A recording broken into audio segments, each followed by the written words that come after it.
Okay, can you hear me?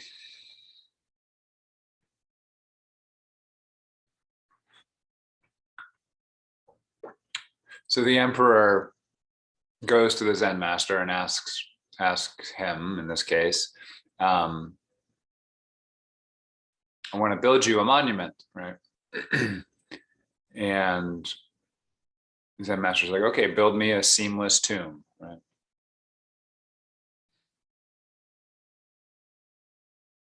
You have to remember these koans they're not really stories, they're ways of pointing you towards something.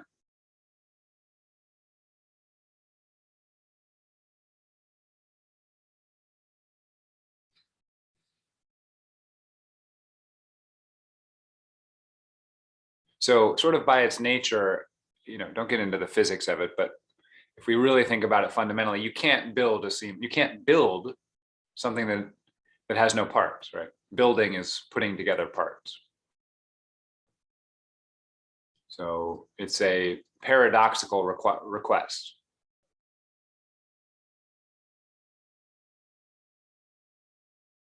So he's actually asking the emperor to join him in awakeness, right?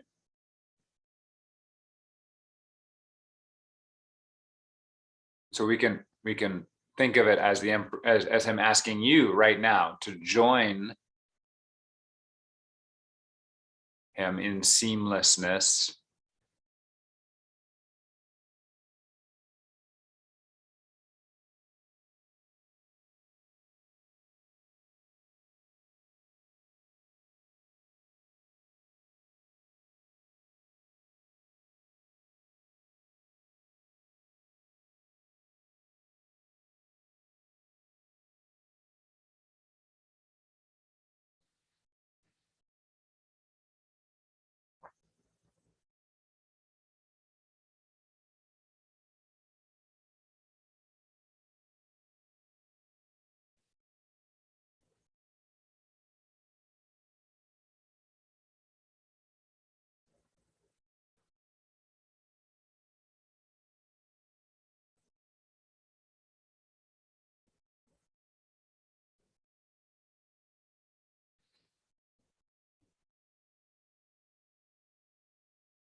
So what could that mean given what feels like your life? What could that mean to join him in seamlessness? What does that mean about your life, your body, your thoughts?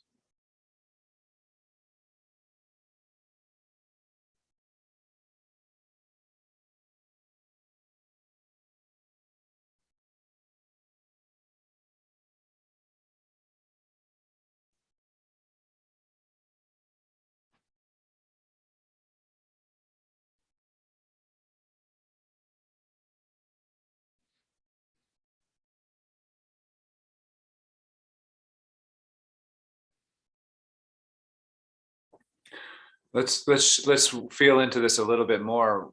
Let's think about the present moment a little bit more.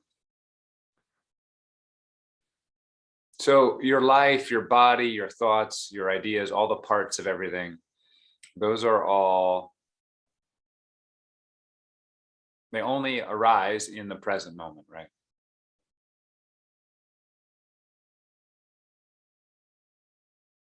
So what I want you to do is I want you to notice when now becomes then, So when does the now move into the future, or when does the now become the past? And like, don't think about it too hard. I want you to notice. Can you notice that? Another way of saying that is we think of the now as a discrete part of the timeline, right? There's the present moment and it's cut off from the future and the past because it's a different thing, right? Does that make sense? When we do it scientifically, it'd be like it's, 12, it's whatever time it is, 10:09, Saturday, December 14th. It's not December. I don't know why I'm saying that. You know what I'm saying? It's a specific point in time.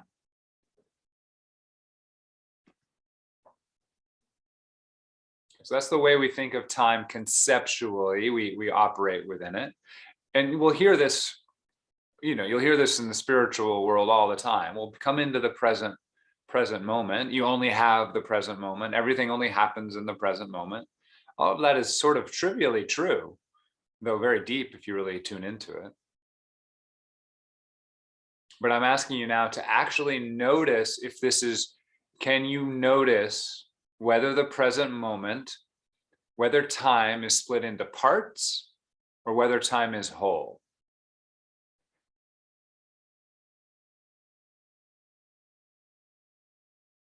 Whether time has extension or whether time has no extension. This is not for the mind to think about, it's an observation.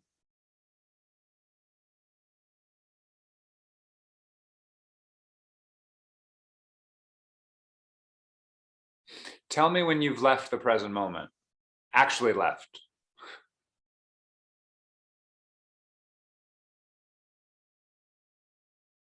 Okay, something strange is happening, right? Because there is an experience of change, there is an experience of difference, different things are happening, and yet we've never left this, the warm embrace, the soft embrace of presentness.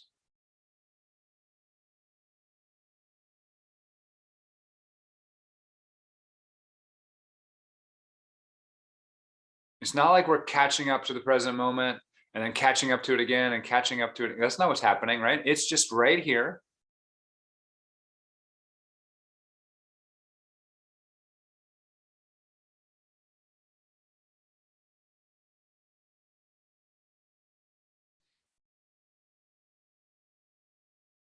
And it's not like a razor blade on the timeline, just like cutting off some like one point, and it's like a pencil point just running along the timeline. That's not really what the experience is like, right? The present moment feels like because we're seeing things move in the present moment. We're seeing change happen. So it's the present moment is wider and more organic than that mathematical idea of the present. Do you see what I'm saying? It's taking into account what we might think of as the past. It's taking into account what we might think of as the future, but it's all right here in the present.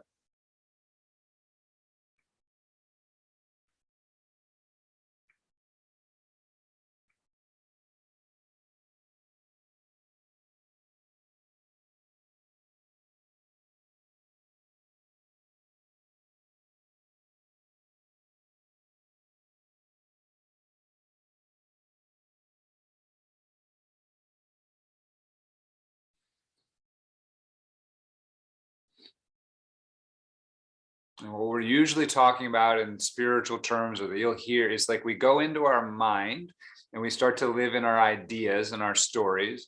And our stories contain, we talk about it as if we're talking about the future and we're talking about the past.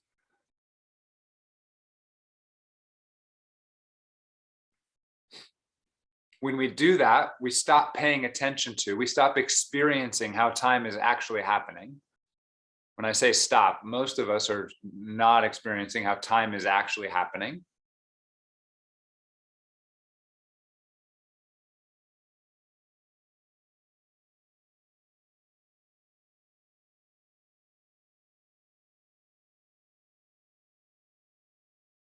So every thought, though, that arises, the thing that we get lost in, every feeling or thought or concept, is one more little piece of the present experience. And piece isn't even the right word. It's like it's part of the seamlessness of the present moment. I think I was just talking with Matt about this, that there's a term called gestalt. A gestalt is a holistic experience, right? You experience the whole thing all at once. Music is often a gestalt. You don't, unless you're really analyzing it, you don't pick out the notes. You experience the whole thing, right? Painting is a gestalt. A view of a sunset can be a gestalt. You can analyze it. You could be like, that's pretty over there and that's pretty over there. But if you're really taking it in, you just take it in as one thing. The present moment is a gestalt, an experience. To actually experience the present moment, you must experience it as a holistically.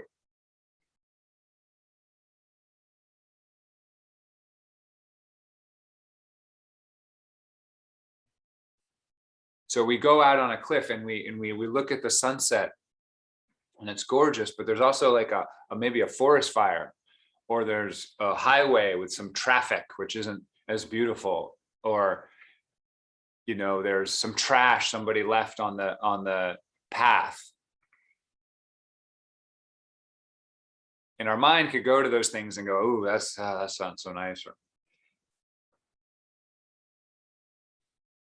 But if we just take in the gestalt, right? If we take it in as a holistic experience, then the forest fire and the cars traffic and the trash is part of the forest and the ocean and the sunset or whatever is going on.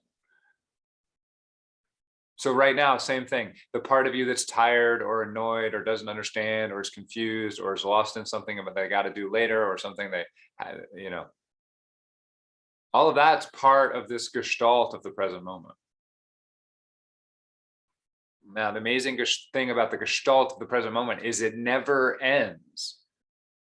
Like, it's the base gestalt. I'm enjoying saying gestalt.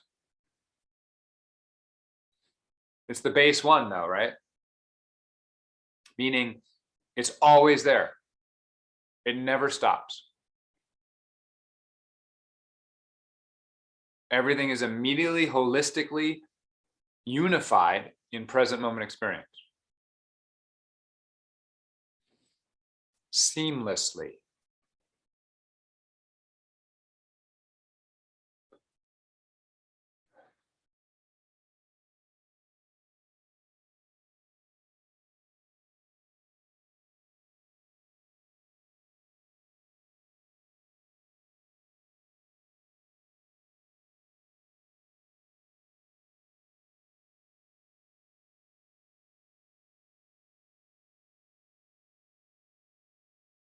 Again, I ask you, can you notice when the present moment is no longer the present moment?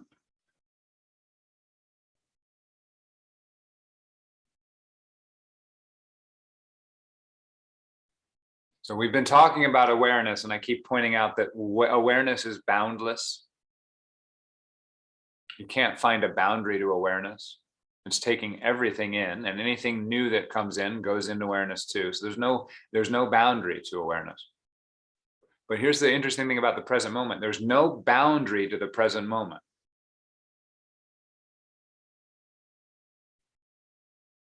You can't go, okay, here's when the present moment ended, or ends, or will end. You can't find the boundary to living experience. So we talk boundless, and that's sort of the spatial aspect of reality. And now we're talking the present moment, which is the temporal aspect of reality. And they're both boundless. That is, they're both, so the way they usually talk about it is people say it's eternal, right? The present moment is eternal.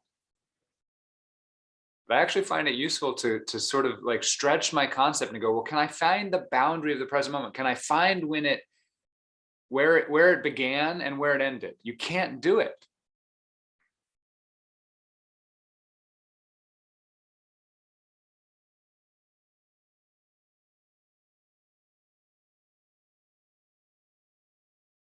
This is a little controversial the way I'll put this. I don't hear other people talking about it this way, but I'm sure somebody does, of course. But it's almost as if the present moment does contain, like I said, the word, the word, the word, the word. There's the and then word, the and then word. Like one thing goes before the other.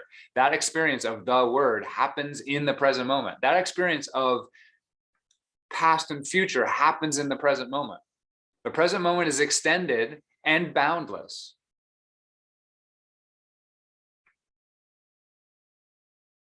So when we ask you to come into the present moment, it's not to stop life from flowing. It's the opposite of that. The present moment already contains the flow of life.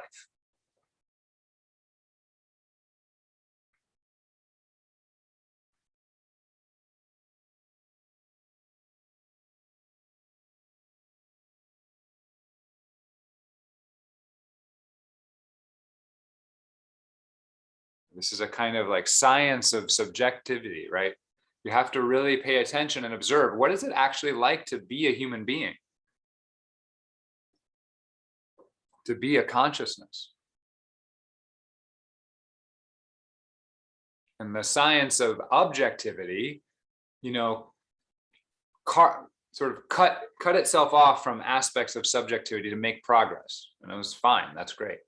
But in doing that, we started to, we many of us forgot, or culture as a whole forgot, some basic things that are just self-evident if you look.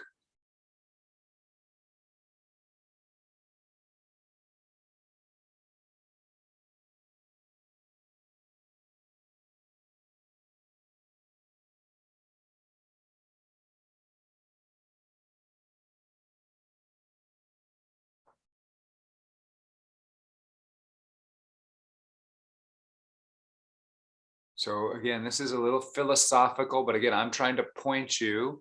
It's still a fairly direct pointing, so you may just feel like you're banging your head against a confusion. That's okay.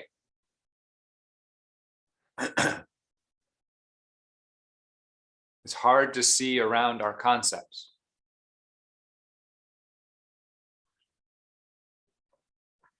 Even though our concepts are happening within the greater reality, which is much more self-evident. Once you notice it, you can't really get away from it. The concept of now, the concept of the past, the concept of the present, the concept of the future, those are all happening in this experiential, unbounded, seamless present moment. Seamless. It's not like a train on a track where it's like it goes over each little rivet.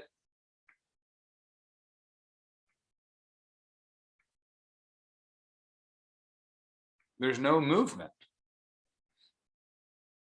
Time flows without movement.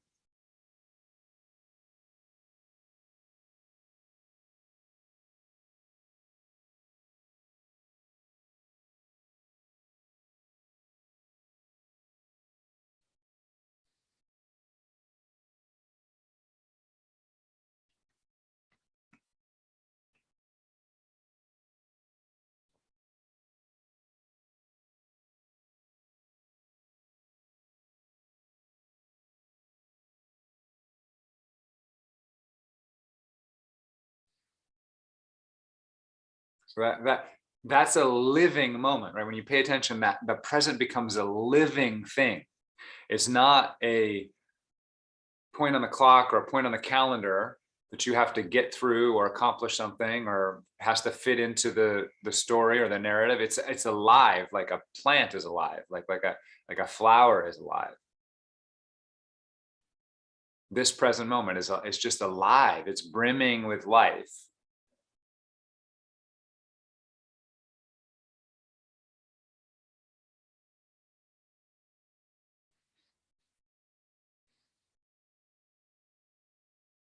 And that actually ties into the notion back to a seamless tomb. This will be the last week we talk about, well, maybe it will be, but the seamless tomb. But there's an idea of tomb, of course. Tomb is a monument. That's part, I think that's mainly the way it's being used, but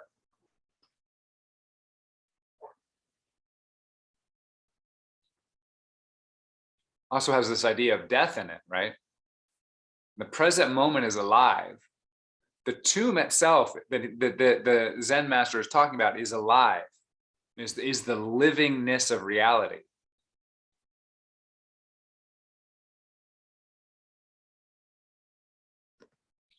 The only thing that's dead here is our belief that our ideas are true, or our concepts are true. Like the story of ourself can be contained inside the tomb. And that's what it's like, actually, right? Awareness is here, and then we have ideas about how things are, and that lives in awareness. But that's dead. It's not alive in the same way when we believe it, right? When we believe it's separate from everything else. So the only things contained inside the tomb are illusions of death.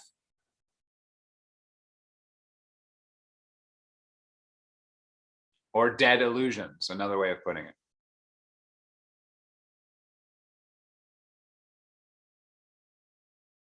Your idea of yourself, I'm Ben, I'm Matt, I'm Nadine, I'm Katya, I'm Kamran, I'm Kathy, I'm Chris.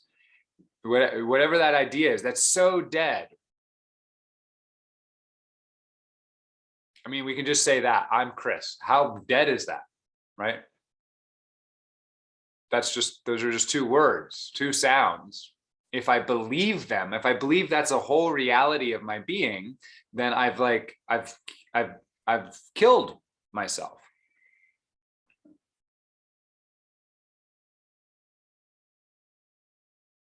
Now you haven't really, because it's only an illusion. And it's, you know, those words are part of the present moment. You can hear yourself say, I'm Chris. I'm Chris. I can hear, it's here in the present moment. I'm Chris. Those are just words, sounds. Now, is there some belief that I am Chris? Well, maybe. Where would that be? Maybe in the body. Oh, I am Chris. The body feels that. Or there's a picture of your history, or a picture of you, you know, a photo from a high school yearbook. I don't know what comes to mind when you go, I'm Ben or I'm Katya, but that's all there too in awareness. Those are just, your present moment is so, your beingness is so much bigger than your idea of yourself. And you can just see that by looking at having the idea of yourself and noticing where it resides in the present moment, where it resides in awareness.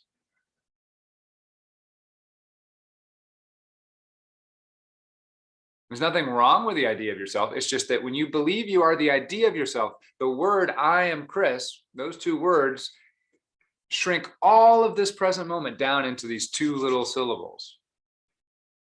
Or, yeah, how many ever syllables you have in your narrative of what you are.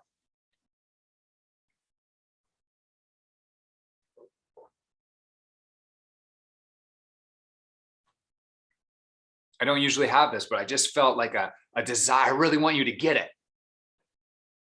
I usually don't care, or I mean, I care, but it's sort of just like, it'll happen. I trust it, right? I just had this but that desire to really want you to get it, that's just rising as this one little piece in the present moment, in the ever present moment, in the unbounded present moment, the same present moment that we've always been in.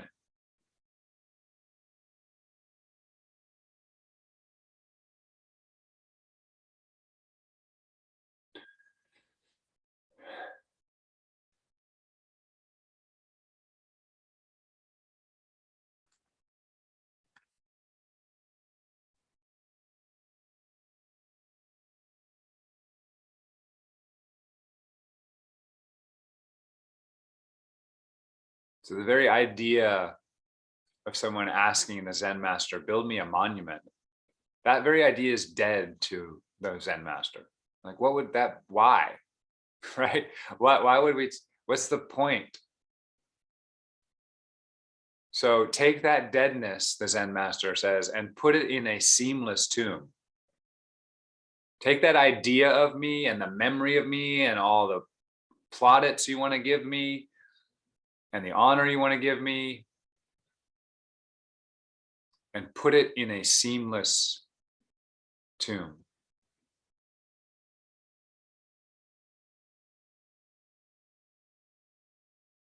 And you can do the same thing for yourself.